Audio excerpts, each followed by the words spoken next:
WhatsApp पर इनकी आधी अधूरी क्लिप्स तोड़ मरोड़ के दिखाई जाने लगी कि जैसे राहुल गांधी में तो कोई समझ ही नहीं है, वो तो बिल्कुल बेवकूफ इंसान है। लेकिन सच्चाई यह है कि पिछले 10 साल में पीएम मोदी ने एक भी प्रेस कॉन्फ्रेंस नहीं करी, कोई अनस्क्रिप्टेड इंटरव्यू नहीं किया, जबकि राहुल गांधी ने दिल्ली यूनिवर्सिटी से लेकर हार्वर्ड यूनिवर्सिटी तक लेक्चर दिए हैं, लोगों से ढेर सारी हर साल 2 साल अनस्क्रिप्टेड इंटरैक्शंस की हैं। ये बात सही है कि उनकी कुछ फनी क्लिप्स जरूर है जहां उनके मुंह से कुछ उलट पुलट निकल गया। This morning I got up at night. लेकिन ऐसी क्लिप्स तो नरेंद्र मोदी की भी बहुत है। तीसरा कहा था विमेन डेवलपमेंट की मैंने बात कही थी। मैं कब हो गया ये? नरेंद्र मोदी वही हैं जो नाले से निकलने वाली गैस से चाय बनाने की बात करते हैं। कहते हैं कि पसीने से मुंह पोंछ लेता था तो ग्लो आ जाती थी। कभी ये क्लाइमेट चेंज को डिनाई करते हैं कि गर्मी नहीं बढ़ रही बल्कि हमारी गर्मी सहने की शक्ति कम हो रही है, तो कभी ये बादलों से रेडार का सिग्नल रोकने की बात करते हैं। लेकिन मैंने कहा इतने क्लाउड है, बारिश हो रही है, तो एक बेनिफिट है कि हम राडार से बच सकते हैं। एक तो जानते नहीं है, ऊपर से अहंकार इतना कि अपने अज्ञान का भी एहसास नहीं। एक दफा मोदी दूसरे देश में गए थे, वहां भारत का राष्ट्रीय गान चल रहा था और ये बीच में ही चलने लगे। ऐसी गलती किसी से भी हो सकती है, लेकिन बात मैं यहां पर यह बताना चाह रहा हूं कि प्रधानमंत्री मोदी की भी फनी क्लिप्स बहुत सारी हैं। दूसरों को पप्पू बोलने से पहले अपनी क्लिप्स पर नजर डाल लो। पप्पू को हारने का डर लग रहा है, पप्पू को नहीं बनाएंगे।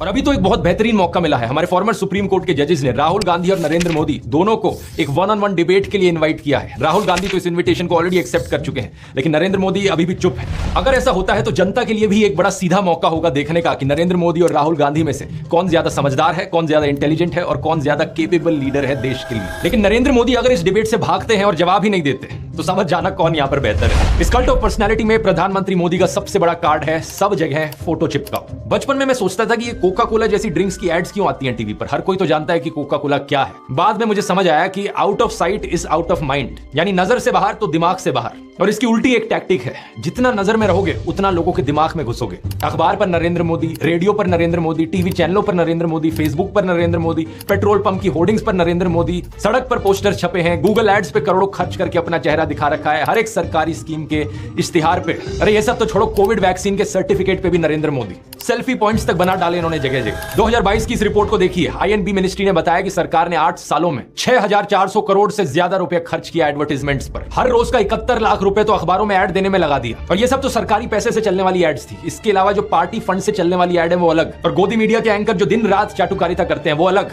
हर जगह नरेंद्र मोदी। एक गायक थे जिम मॉरिसन, उन्होंने कहा था कि जो मीडिया को कंट्रोल करता है वो दिमाग को कंट्रोल करता है। लेकिन एक और सिंगर थे बॉब मार्ले, उन्होंने कहा था कि हर वक्त हर किसी को बेवकूफ नहीं बनाया जा सकता। और अब यही हो रहा है कि हर तरफ मोदी का चेहरा देखकर लोग उकता गए हैं। और ये जो वॉर रुकवाने वाली कहानियां हैं, इन पर पूछा जा रहा है कि इतनी ही वॉर रुकवाने वाले हो तो मणिपुर की हिंसा क्यों नहीं रुकवा देते। इलेक्ट्रॉन बॉन्ड का पैसा है, कहीं तो यूज होगा। किसी एक्टर को उठा के बेटी बना देंगे, पापा ने वॉर रुकवा दी, पापा मणिपुर के दंगे क्यों नहीं रुकवाते। लोग पूछ रहे हैं कि भारत में सब चंगा सी है तो 2022 में सब रिकॉर्ड तोड़ते हुए 2.25 लाख लोगों ने भारतीय नागरिकता क्यों छोड़ दी। इस मोदी मैजिक के खत्म होने का सबसे बड़ा सबूत यही है कि बीजेपी को दूसरी पार्टियों के उन नेताओं को अपनी पार्टी में लाना पड़ रहा है जिन पर भ्रष्टाचार के एक से बढ़कर एक आरोप लगे। अगर मोदी मैजिक अब सही में बचा होता तो मोदी के नाम से ही चुनाव जीता जा सकता था। इन बाहर के नेताओं को लाने की जरूरत नहीं थी अपनी पार्टी में। ये झूठ, डर और नफरत फैलाने की जरूरत नहीं थी। इस वीडियो में तो मैंने आपको नरेंद्र मोदी का वो चेहरा दिखाया है जो व्हाट्सएप माफिया आपको दिखाता रहता है। अगले वीडियो में मैं आपको दिखाऊंगा उनका असली चेहरा, उनके माइंड में क्या क्या चलता रहता है।